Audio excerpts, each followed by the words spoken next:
Hello ka Pinoy Techs! Magandang araw po sa inyo lahat. Welcome back sa Pinoy Techs Channel. For today's video po, magkakaroon po tayo ng unboxing and review sa product na isi-share ko sa inyo. Isi-share ko rin sa inyo kung gaano ba ito ka sulit at yung functions nito at features at ganun din kung paano to gamitin. Okay po? Let's start!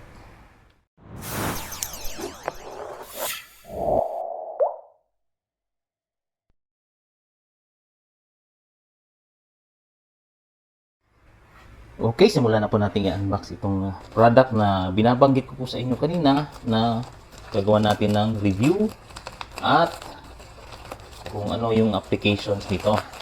Okay?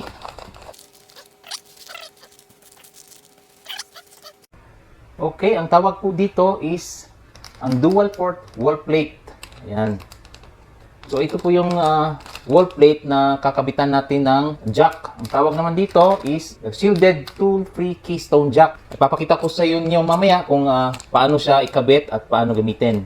So buksan na natin to guys.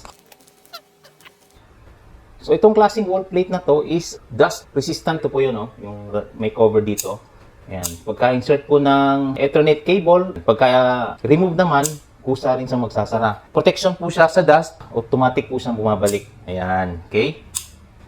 Sa installation naman, hindi na po natin kailangan ng tools kasi nga meron siyang guide. Magbubukas tayo ng isa ha.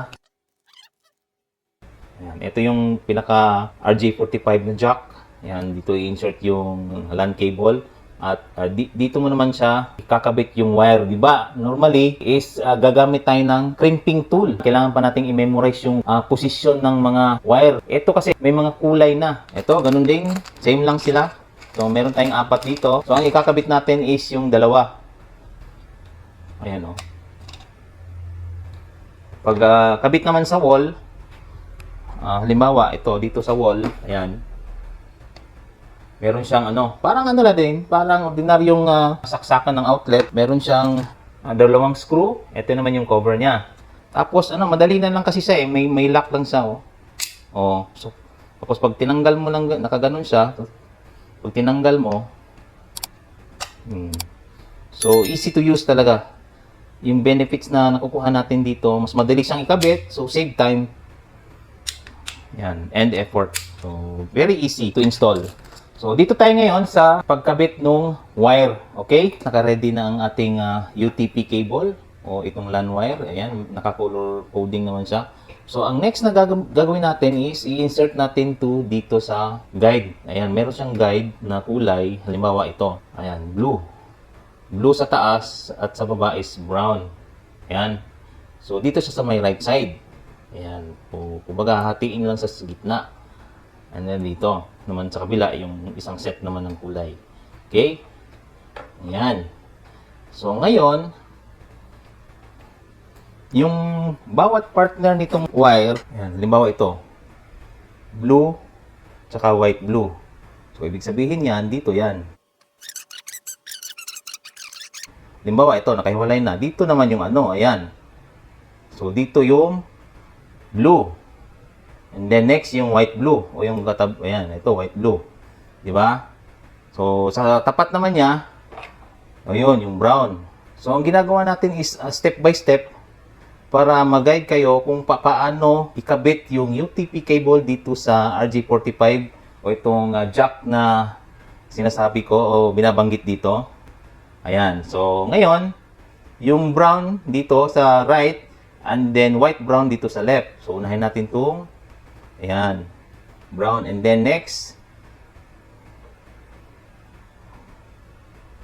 white brown naman.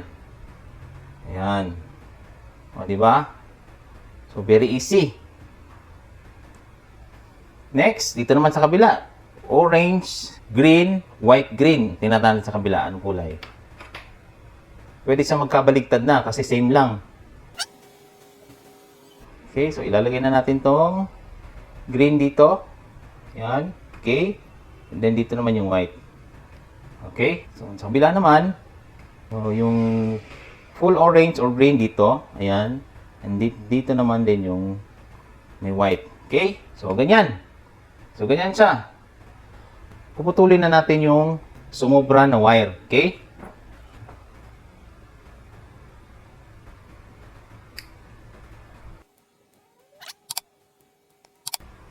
Okay. Okay, so ready na ngayon. Ready na ngayon siya insert dito sa isang yung kasama niyang module. So i-remove lang natin tong pinaka-lock niya. Yan. And then yung kulay itatapat lang natin kung saan siya saan talaga yung katapat niya na kulay. Halimbawa, blue dun sa taas. Siyempre sa taas blue din. So ganyan lang siya. 'Yun, di ba? Oh. Tapos ilalak na lang natin siya. Yan. Di ba?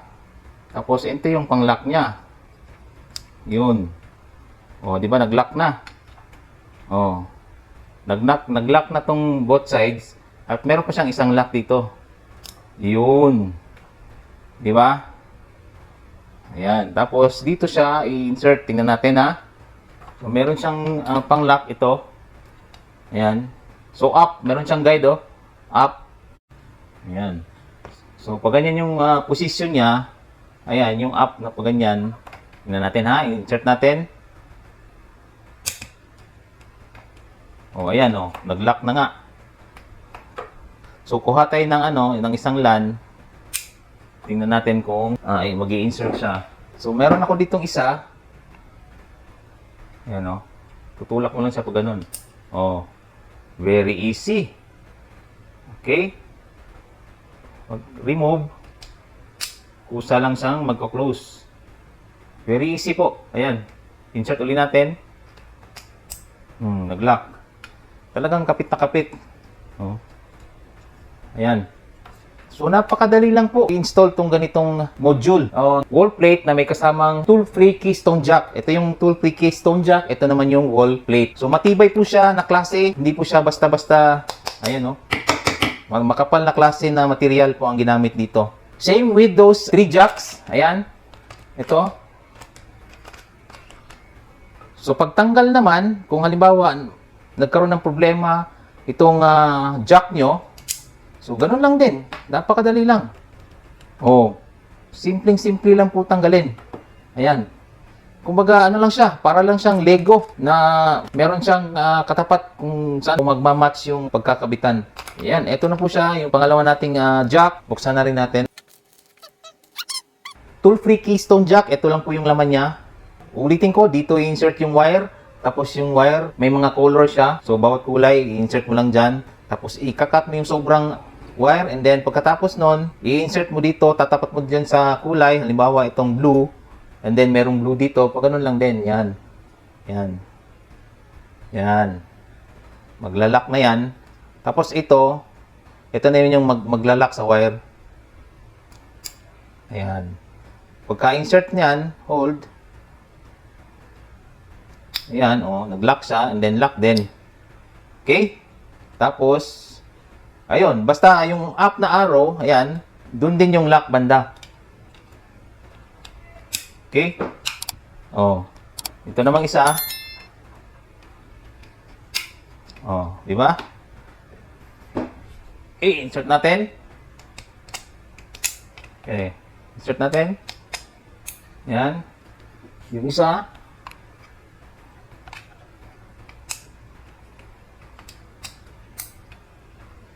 Okay?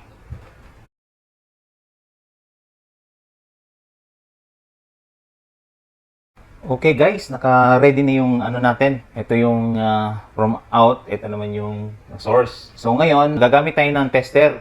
Continuity lang naman. Ayan kung mapapansin nyo may palo siya, di ba? Pag senior mo. Ayan, okay? So insert natin to. Ito yung dulo, ito naman yung kabilang dulo. Okay, insert natin. Ayan. Tapos susukatin natin yung bawat dulo. Bawat ito. Ayan. Kuha tayo dito sa brown, sa orange. And then dito naman sa kabila is orange din. Pag pumalo, ayun. Diba? Kuha ko dito sa brown naman. Ito yung brown. Ayan. Ito brown. Okay. Ayun. Ayun. Ayan brown. Tayo sa blue. Blue. Kasi wala tayong ilang tester eh. So, multi-tester yung gamit natin. Blue tayo, blue. Tingnan natin ha. Ito yung blue na hawak ko. Ayan, blue. And then, dun sa kabila naman, ito yung blue. Ayan. Okay. Ito. Lapit ko lang. Blue. Ayun. Oh. Malo. Ayun. Sa white. Brown white. Brown white. Hanap tayo ng brown white dito. Na katabi niya. Ito. Ito yung brown white. Brown white. Yan. Ito naman. Oh. Ayan o. Ayan o. Okay. So, ganda lang po. So, working yung ating ginawang connection o pag-assemble natin dito sa tool-free keystone jack. Kinabit natin dito sa wall plate.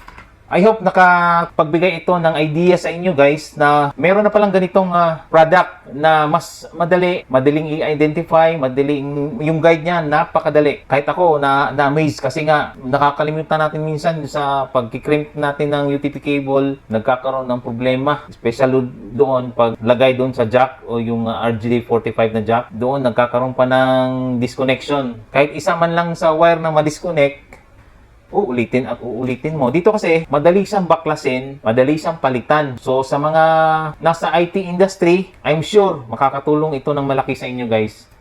Sa mga gusto po ng ganitong mga tutorial, follow lang po kayo sa aking TikTok page, Facebook page, at subscribe naman sa ating YouTube channel, Pinoy Techs. Okay po, hanggang sa muli. Maraming salamat po dito lang sa Pinoy Techs channel. Bye-bye.